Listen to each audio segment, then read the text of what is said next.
Congresso Nacional derruba o decreto do presidente Lula que aumentava o imposto sobre operações financeiras. E o Banco Mundial faz um alerta para o risco fiscal no país. E você vai ver também. Novos bombardeios feitos por Israel deixaram dezenas de mortos em Gaza. Um adolescente de 14 anos confessa ter matado a própria família e ter jogado as vítimas na cisterna da casa em que eles moravam.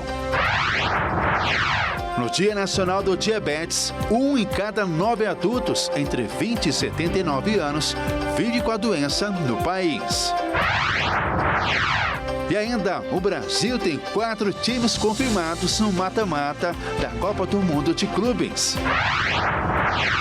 Tudo isso você confere a partir de agora, no Jornal das 18h30.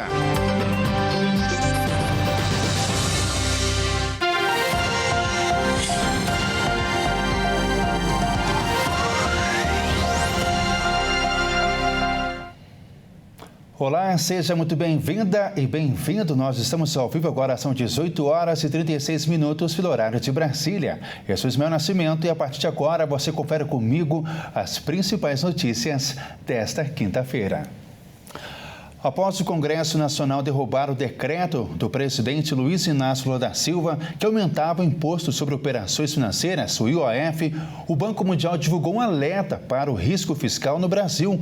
O governo brasileiro agora busca novas formas de equilibrar as contas para continuar operando no azul nos próximos anos.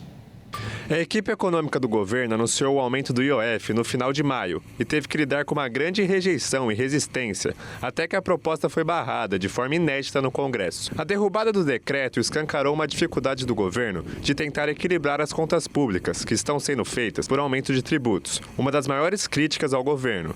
E sem o decreto do IOF, as contas públicas precisarão de um aumento de arrecadação para compensar a perda desse recurso. As contas do Brasil estão tão preocupantes que um relatório foi divulgado hoje pelo Banco Mundial, que contém um conjunto de propostas para que o caixa do governo brasileiro volte a ficar no azul. Para o Banco Mundial, a estimativa é que se o Brasil levasse à risca as medidas recomendadas por eles, o país teria uma melhora no equilíbrio fiscal de mais de 5% do PIB. E novos bombardeios feitos por Israel deixaram dezenas de mortos em Gaza, segundo a Defesa Civil do território. O governo israelense afirmou que queria eliminar membros do Hamas. A Defesa Civil de Gaza, controlada pelo grupo terrorista Hamas, afirma que 56 pessoas foram mortas em ataques do exército israelense.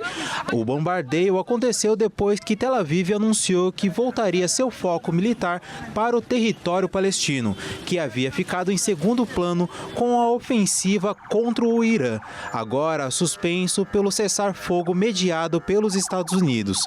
Segundo o serviço médico, ao menos 9 pessoas morreram em uma escola que abrigava famílias na cidade de Gaza. Outras 3 pessoas foram mortas por disparos israelenses e dezenas ficaram feridas enquanto aguardavam caminhões de ajuda das Nações Unidas. Israel afirma que busca eliminar membros do Hamas e libertar os reféns ainda mantidos em cativeiro. Os ataques aconteceram enquanto os mediadores Egito e Catar, com o apoio dos Estados Unidos, tentam retomar as negociações de cessar-fogo, o que, segundo integrantes do Hamas, ainda não há data definida para a nova rodada de negociações. Agora eu falo de um caso que chocou o Brasil. Um adolescente de apenas 14 anos confessou ter matado a própria família e jogado as vítimas na cisterna da casa em que eles moravam. Segundo a polícia, o menino disse que faria novamente se fosse preciso. O caso ocorreu em Itaperuna, cidade do Rio de Janeiro. O adolescente assassinou seu pai, sua mãe e seu irmão caçula, de apenas 3 anos de idade. O motivo do crime teria sido por conta de uma viagem ao Mato Grosso, onde o garoto iria encontrar uma suposta menina que ele conheceu em um jogo online, ou por questões financeiras, já que ele pesquisou maneiras de sacar o FGTS dos falecidos. Segundo o relato dos vizinhos, a família era tranquila e não apresentava nenhum problema aparente. Eles ainda disseram que o garoto era quem cuidava do seu irmão mais novo, já que ficava bastante tempo em casa. Acompanhado de sua avó, o menino foi até a delegacia registrar o desaparecimento dos seus pais e do seu irmão. Porém, o garoto já teria revelado a um tio que teria matado a sua família enquanto eles dormiam. De acordo com as autoridades, o crime foi cometido com a arma do pai. Após isso, ele espalhou produto químico pelo chão e arrastou os corpos até uma cisterna da casa para ocultá-los. O garoto foi apreendido pela polícia e relatou que faria tudo de novo, caso precisasse. O preço do café continua subindo para o consumidor. Em um ano, o valor já aumentou mais de 80%, mas no campo, as cotações começaram a cair em março, após o início da colheita no Brasil. Na prévia da inflação de junho, o café moído foi o segundo item que mais pesou na inflação do mês. Segundo o IBGE, desde março, a inflação do café já vem diminuindo o ritmo de alta mês a mês. Mas, no acumulado em 12 meses até junho, o produto já encareceu 81,6%. Já no campo, a cotação média mensal do café arábica, que é o mais consumido e produzido no Brasil, caiu 17% em junho em relação a fevereiro, quando o preço bateu recorde na série histórica do Centro de Estudos Avançados em Economia Aplicada.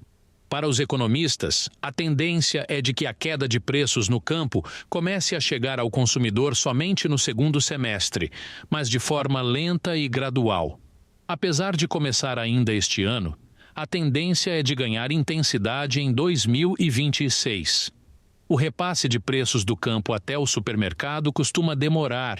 Isso porque gasta um tempo entre a colheita, o processo de secar o café, de beneficiar, até chegar na indústria para ser torrado, embalado para, só depois, ser distribuído para os mercados.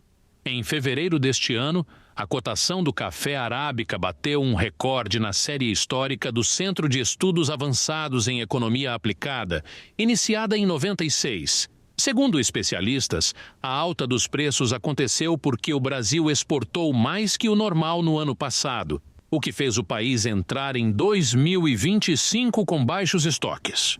O mundo passou a demandar mais café do Brasil por um impacto geopolítico da guerra no Oriente Médio. E veja a seguir. No Dia Nacional do Diabetes, 1 em cada 9 adultos entre 20 e 79 anos vive com a doença no país. E ainda, o Brasil tem 4 times confirmados no mata-mata da Copa do Mundo de Clubes. Nós voltamos já.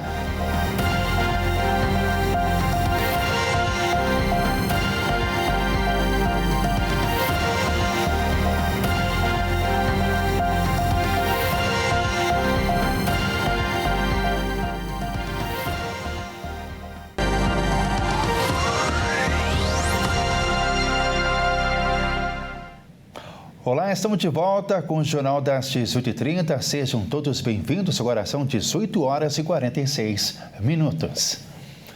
Os passeios de balão de ar quente em Praia Grande, em Santa Catarina, vão retornar após um acidente no sábado passado. Agora será obrigatório que o cesto tenha 2 extintores de incêndio. Após o incidente que matou 8 passageiros durante o passeio de balão em Praia Grande, Santa Catarina, a atração turística muito importante para a região vai retomar as atividades. O município de Praia Grande é conhecido pelos passeios de balões de ar e a Associação de Voos de Instrução de Balão de Ar Quente de Praia Grande somam mais de 40 mil voos desde 2016. Cerca de 70% dos passeios que já estavam marcados pelas 27 operadoras que atuam na cidade foram cancelados. A associação tem realizado reuniões para discutir o futuro do setor. O cenário ainda é de incerteza para o turismo da cidade, principalmente depois da tragédia. A entidade pretende estabelecer novas regras para a segurança dos passageiros, como a obrigatoriedade de 2 extintores de incêndio no cesto, e não apenas um. O piloto que estava no balão do acidente afirmou que o extintor que estava no cesto não havia funcionado no momento em que o local começou a pegar fogo. O piloto da associação, Murilo Pereira Gonçalves, criticou a falta de regulamentação do passeio, já que é uma atividade comercial comum na região, e acrescenta que a regulamentação tem sido pedida há 10 anos. Segundo a Agência Nacional de Aviação Civil, a ANAC, atualmente não existe nenhuma operação de balão certificada pelo órgão para atuar de forma comercial. Murilo, por sua vez, tem esperanças de que a regulamentação saia este ano ou em 2026. É esperado que com a fiscalização se possa garantir segurança para os próximos passeios. A Colgate decidiu suspender as vendas de um creme dental após de 1.200 pessoas relatarem à Anvisa pelas diversas reações alérgicas depois do uso. O mesmo creme dental já teve a venda suspensa no dia 27 de março deste ano. A marca deixou de fabricar o creme dental após mais casos de reações alérgicas. O produto teve a venda suspensa pela Anvisa no dia 27 de março, após 13 consumidores da marca relatarem inchaço e irritação na boca, além de aftas e dores, o que estava comprometendo a alimentação e, em até alguns casos, a fala. A empresa recorreu e conseguiu a suspensão temporária da medida e continuou a venda a partir do dia 30 de março.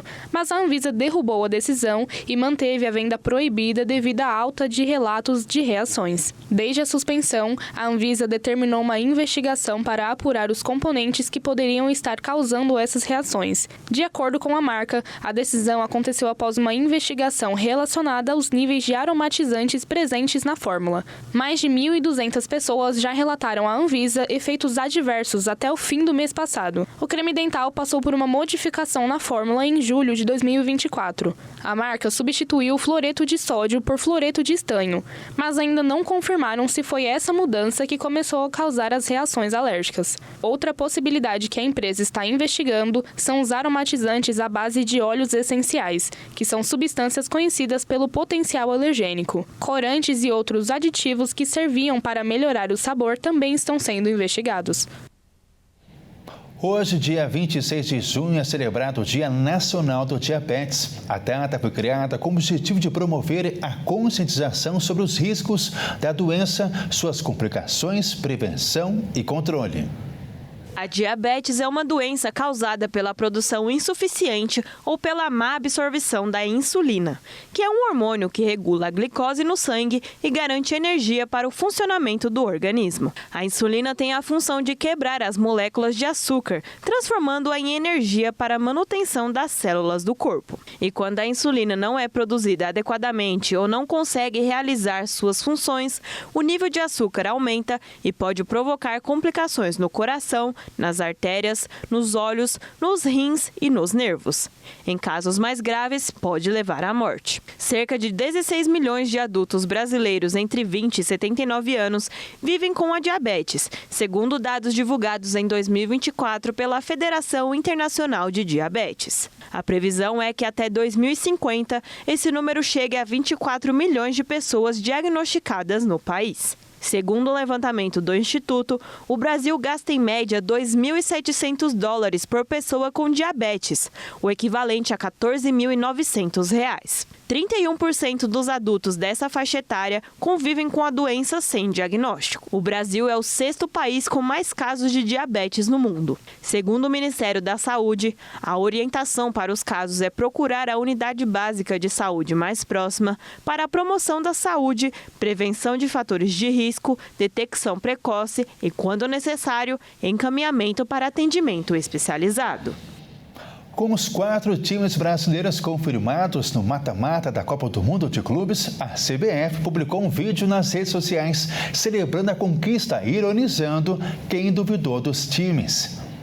O Brasil chegou às oitavas de final da Copa do Mundo de Clubes com 100% de aproveitamento. Flamengo, Botafogo, Palmeiras e Fluminense vão disputar as oitavas de final, com direito a duelo de brasileiros entre Palmeiras e Botafogo. Com isso, a CBF comemorou a classificação em um vídeo, onde a entidade ironizou quem achava que os times brasileiros iriam a passeio para a competição. Viviam dizendo que nosso futebol não dava nem pro cheiro dos europeus. e que a gente ia pro Mundial a passeio. A verdade é que a gente tá dando um passeio neles. Melhor avisar pra eles que Brasil se escreve com S, lembra? E que Brasil com S é de jogar sem medo, sem vergonha, sem freio. Aqui não tem mais essa de síndrome de vira-lata. Até porque no Brasil, até o cachorro é craque. Eles podem ter esquecido, mas a gente fez o mundo se lembrar. Aqui é Brasil, com S de samba, de suor, de sonho, de sem limite. Agora, como diria o velho Lobo, só faltam 4. Então vamos pra cima e mostrar que ninguém jamais pode duvidar do nosso futebol. Porque desejo Brasil, treme mundo.